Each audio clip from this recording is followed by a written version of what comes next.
Ndibulise kuni bathandi bezemidlalo eMzantsi Afrika, ingakumbi kuni balandeli bebhola elikhulu ke laseMzantsi Afrika.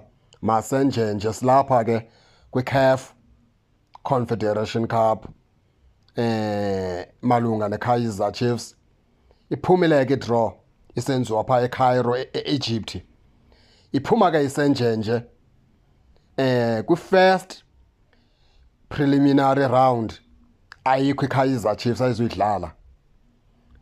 Itosi ime kanje, kuzawudlala iteam yapha eEquatorial Guinea, iFC Rouge idlale neteam yapha eZambia, iRed Arrows. Zizawudlala ke kule draw ikhutshiweyo. iKaizer Chiefs yona izawujonga iwina kuzo. Iyawudlala iKaizer Chiefs ke yona ke pha ku-second round kumlenze wesibini nge-16 ka-Okthobha nange-18 ka-Okthobha. Lonke lo midlalo ke iKaizer Chiefs iya kuyidlala lo mlenze wokuqala iwudlalele ekhaya.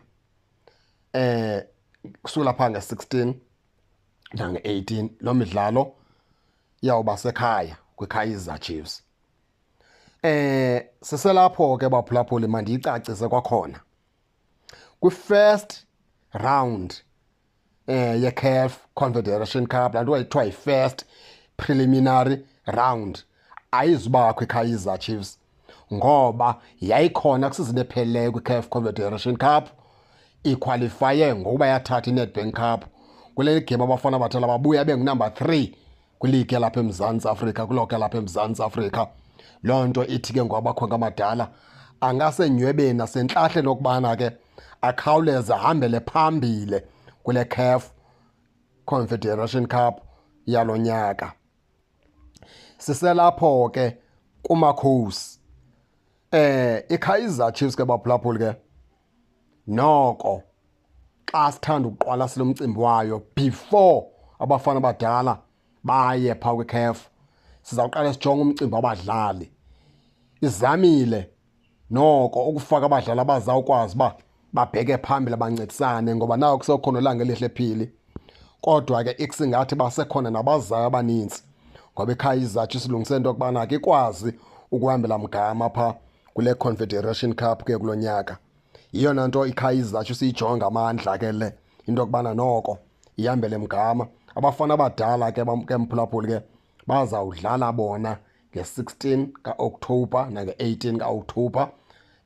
Bedlala ke sekuku-second round apha ke kwiCAF Confederation Cup xolo. Bedlala ke sekulapho ku-second round bedlalele ekhaya kula 16 nangela 18 ka-Okthobha. Injalo ke into yeKaizer Chiefs yona ilinde phakathi kweteam yapha eEquatorial Guinea ebizwa ukubana iFC Rouge edlala neteam yapha eZambia, iRed Arrows.